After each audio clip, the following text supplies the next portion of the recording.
Kara's fiancé got cold feet on their wedding day and left her standing at the altar. Sa kanyang pagdadalamhati, palaging nasa tabi niya ang gwapong si Dean. It turned out matagal na palang umiibig sa kanya ang kanyang best friend. She got confused about the whole thing, lalo na't unti-unti na ring nahuhulog ang damdamin niya rito. Hindi pa man siya nakakapagdesisyon kung anong kanyang dapat gawin, biglang nagbalik ang ex-fiancé niya. He wanted her back in his life, lalo siyang naguluhan. Chapter 1. After 6 months of preparation, the most anticipated and most important day of Kara's life had finally come. In less than 2 hours, she would be Maicon's wife. She would be Mrs. Maicon Samonte, and she couldn't wait for that moment to happen.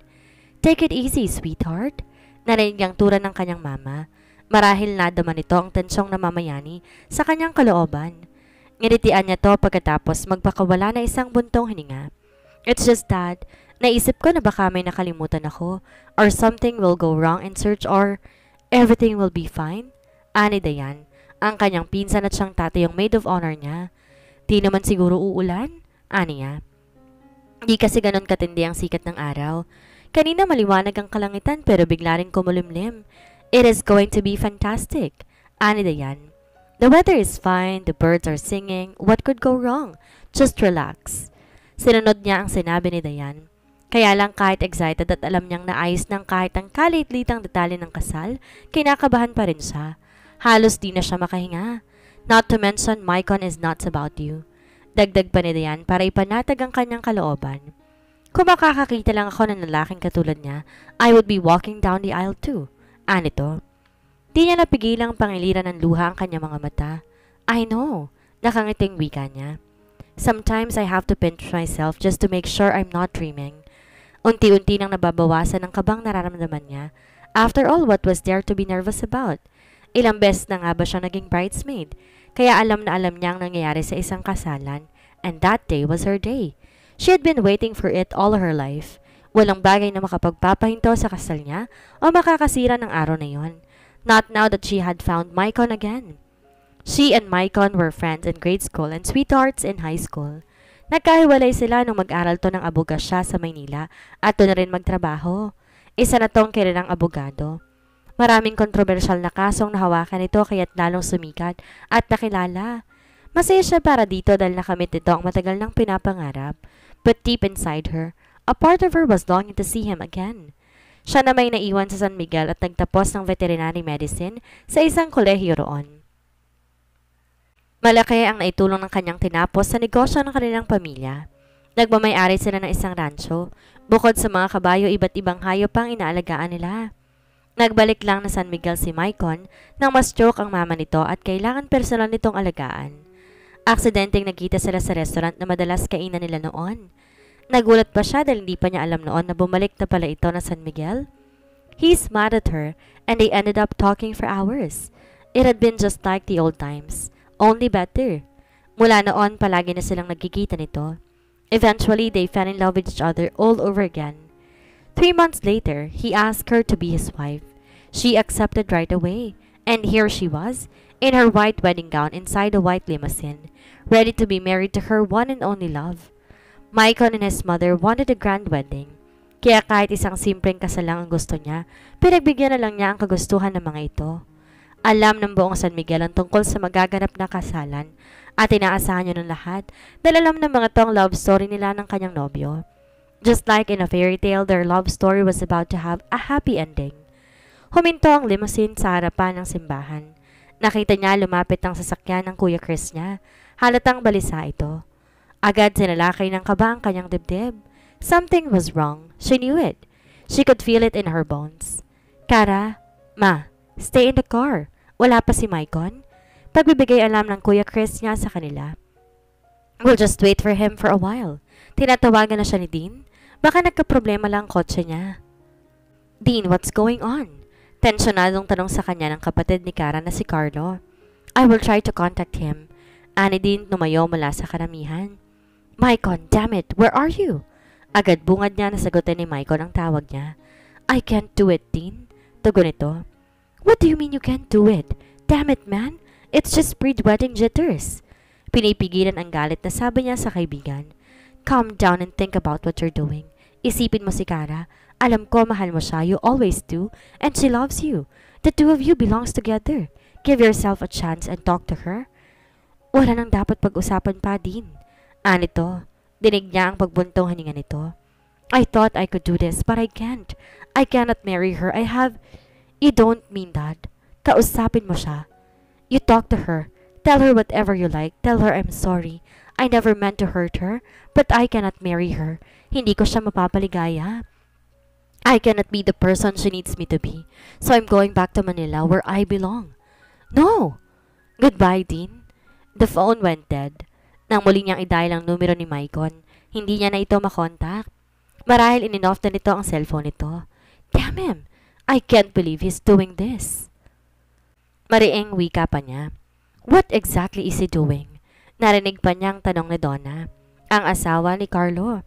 Nakalapit na rin si Carlo. Naguguluhan na siya. Hindi alam kung paano niya ipapaliwanag sa pamilya ni Kara na ang lalaking pakakasalan ng dalaga ng mga ito ay hindi sisipot ng simbahan. And how would he explain it to Kara? What could he say that would possibly make sense out of it? Nothing. Damn it. Nothing at all. He is cheating her, isn't he? Matigas ang tinig na tanong ni Carlos sa kanya. At masyado siyang duwag para pumunta rito at sabihin yun kay Kara ng harapan. Napabuntong hininga siya. Nahihirapang sabi niya. Bigla na lamang pumasok sa isipan niya na hindi siya ang tamang lalaki para kay Kara. And getting married now would be nothing but a mistake. Babalik na siya sa Maynila. Paliwanag niya sa mga ito. The hell is he? Galit na bulalas ni Carlo. You and I are going to have a talk with Mr. Samonte.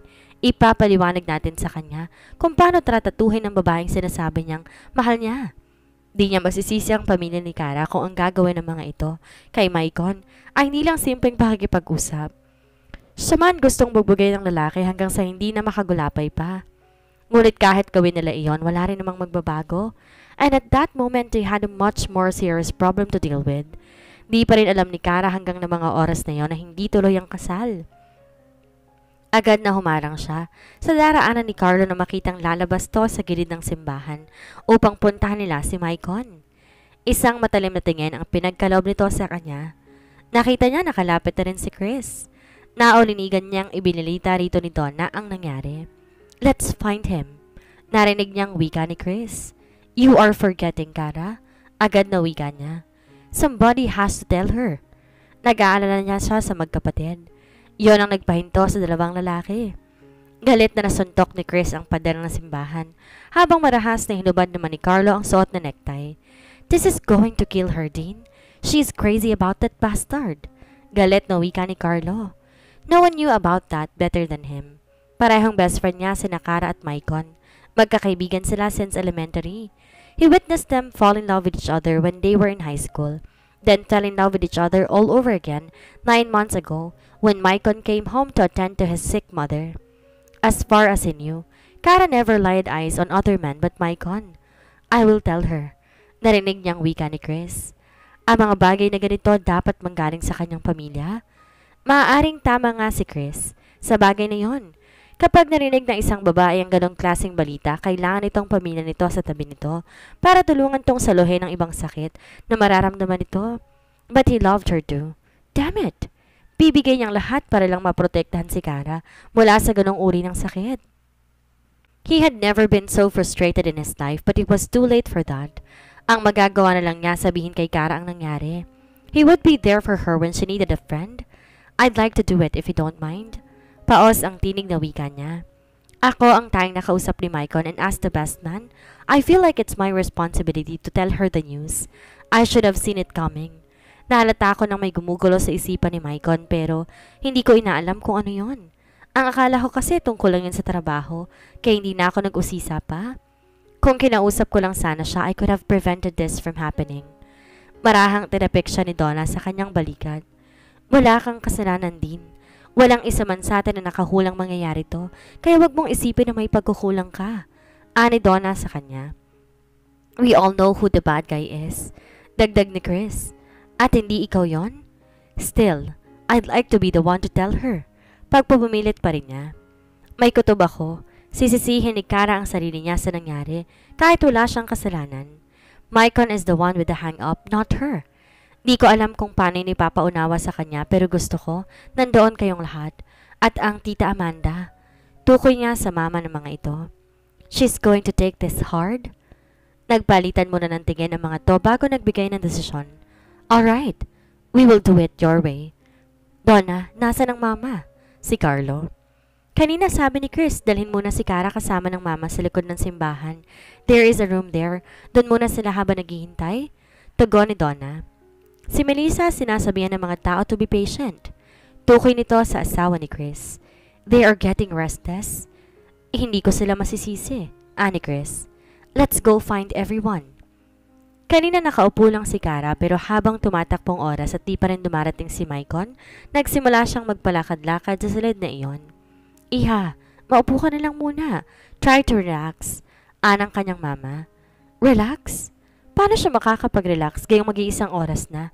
Wala pa rin yung lalaking pakakasalan niya. At wala pa rin nagsasabi sa kanya hanggang ngayon kung bakit wala pa rin to. What's taking Diane so long? Nag-aalalang tanong niya sa isip. Ang sabi ng kanyang hipag sa kanya, babalik agad to pagkalipas ng 10 minuto para balitaan siya kung anong nangyayari. Pero hindi pa rin ito ginagawa yon. Something's wrong with Maicon, naisip niya. Lalo nadagdagan ang kanyang kaba. Baka may nangyaring aksidente sa kanyang fiancé. Marahil nasa ospital ito at ayaw lang sabihin sa kanya. That had to be it. Wala nang iba pang dahilan kung bakit wala pa rin ang kanyang nobyo hanggang ngayon. Only some kind of horrible accident or illness would keep him from her at a time like this. Ma, nasa na ba sina Diane at Melissa? Si Ate Donna, bakit wala pang pumupunta rito kahit sina Kuya Carlo? What's happening, Ma? Natatarantang tanong niya dito. Cara, stay put and relax. Baka mangyayari na kay Maicon. Ma, I have to find out. Hindi ako tatagal pang nakaka-anticipate kung anong nangyayari. For all we know, may nangyaring aksidente. Ma, I have to find out. Aniya at tinungo na ang pinto. Cara!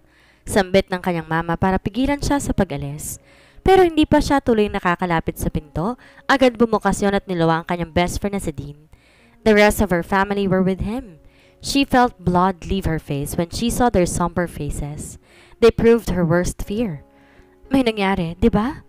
Malakas ang kabog na tanong niya. He's in the hospital, isn't he?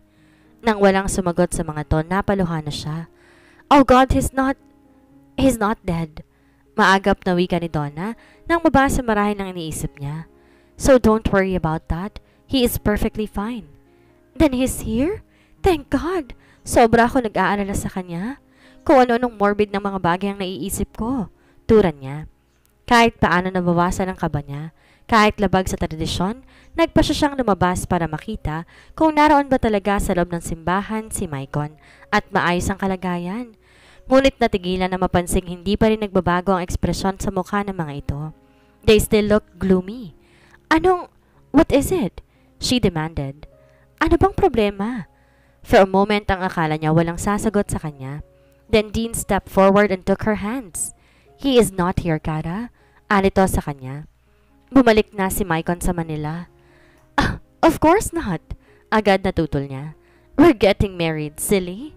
Ani ang di malaman kung tatawa o maiinis sa biro ng mga ito. Tama ng biro. Naiinip na yung pare kanina po, oh. We gotta get this show on the road. Nakangiti pang wika niya. Nang di kumilos sa mga to, hawak pa rin ni Dean ang mga kamay niya. Naramdaman niya ang paghigpit ng pagkakahawak ito sa mga yon. I am not joking, Cara. Walang kasal na magaganap. Maicon had a panic attack and freaked out at the idea of getting married. Sinubukan kong kausapin siya pero hindi nakinig. He left for Manila minutes ago. Anito habang di inalis ang tingin sa kanya. Naririnig niya ang pagsinghap ng kanyang mama. Oh God! Anas nito. No! Di siya nakaimik. Tumitig siya sa mga mata ni Dean. She saw the truth in his eyes. Napailing siya ng ilang beses. Di magagawa ni Maicon sa kanya ang ganon. Dean must have misunderstood. This was all just some ridiculous misunderstanding. It had to be. But there was nothing but sympathy in his eyes. Nothing but regret and sorrow. Isa-isang lumapit sa kanya ang miyembro ng kanyang pamilya at niyakap siya. They reassured her that everything would be alright, but she was still in denial. Inintay niyang may magsabi sa mga ito na isang biro lang ang lahat, na hindi totoong hindi nasisipot sa kanilang kasal si Maicon. Ngunit nang ang kanyang mama nang lumapit sa kanya at makitang luha sa mga mata nito, noon niya napagtantong hindi nga birong lahat. Her mother embraced her tightly, at doon na nagsimulang mawala ang tatag na kanyang pinipilit pang hawakan. I am sorry, dear. Alam ko kung gaano mo kamahal si Maicon. I can't imagine what's going on in his head right now, but I am sure he never meant to hurt you. Umiiyak na wika ng kanyang mama. So it was true. The whole town of San Miguel had gathered to see her marry Maicon, and it was not going to happen. Maicon had literally left her standing at the altar without explanation whatsoever.